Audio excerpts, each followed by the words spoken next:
I know some of you guys had some questions about your essay, and I wanted to actually show you what exactly I mean when it comes to writing an introductory paragraph, a first body paragraph, second body paragraph, third body paragraph, and your conclusion, all in totality to give you guys a 5-paragraph essay. So first things first, if you're doing it by hand or even on a document, always make sure you include your name, class period, and date. Your introductory paragraph is what I'm going over right now. Always indent, so if you're using a Chromebook or a computer or things like that, press tab. It should be on the top left, right under the ESC button. You would press tab. This sentence should hook your reader in. You introduce your topic, you give the reader one thing to think about, you transition the sentence to your claim, thesis, or main idea. We would say the author is trying to convince the reader to blank, blank, and blank. This will always vary, as in it's a variable. For example, we've been talking about the French middle schools, and that's the article that we had analyzed. I don't have a title, so I can't put that down, but of course, I'm gonna write my name, my class, my period, and the due date. So then, of course, I'm gonna indent. If I'm writing on by hand, when I do this, I know it's gonna indicate that I need to hit tab. If I'm gonna write it on here, I'm gonna actually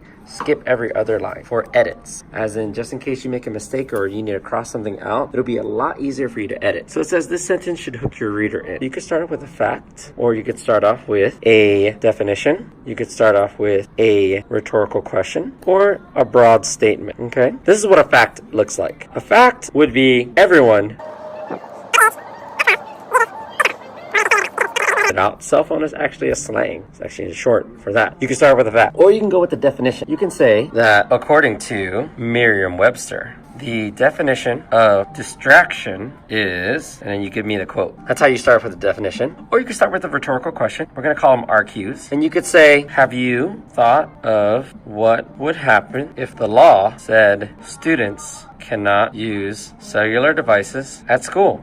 It's like you want to get the reader thinking. It's a rhetorical question. You're not asking them to truly answer the question. That's a rhetorical question. Or you could just say a broad statement. We're going to call them BSs. Well, it sounds kind of bad, but oh well. Broad statements. So we could just simply state that most people cannot go through their day without electronics, okay? It's a broad statement. It's not always true, but most people, okay? Most people. That's what makes it broad. We're not very specific. If I said French people cannot go through their day without electronics, you already have the reader check out, and you're basically saying that the reader doesn't really have to read it because it's only about French middle schools or French students, and I'm not French, so I'm not going to read the rest of this essay. These 4 statements is what's going to help you guys start off your paragraphs. But you don't just stop there. If you're going to start with a fact, definition, RQ, or BS, you need to make sure that you introduce your topic. If your topic is about how cellular phones are banned from middle schools, then you're going to have to write, did you know, or in this article, people will see that French middle schools are banning that away, and you want to give the reader one thing to think about, as in,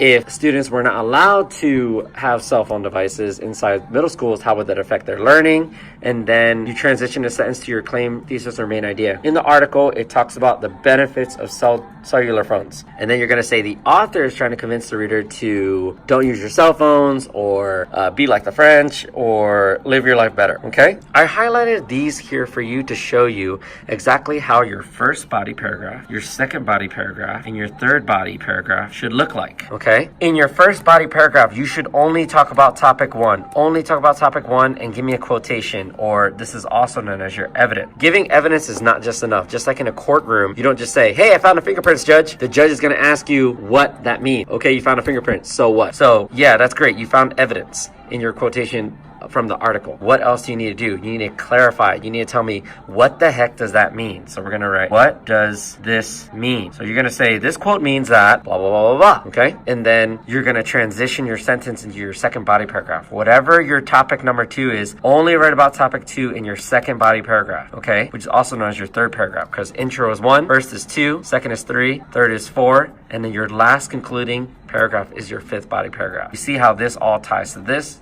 ties to this ties to this. Just repeat the same steps, repeat the same formula. Then after you're done, okay, after you're done writing about all those things, you gotta sum it up. You gotta bring it all back together. Just like any movie or TV show and whatnot, usually the last 10 minutes kind of explains what the heck happened before. So you want to summarize what your topic 1 is about, you want to summarize what your topic 2 is about, you want to summarize what topic 3 is about, then you want to summarize your thesis statement, which should be the last statement of your first introductory paragraph. Then your last sentence for your conclusion paragraph. What do people need to understand? What is the last thing you want to leave them off with? And that's how you write your 5-paragraph essay. Good luck.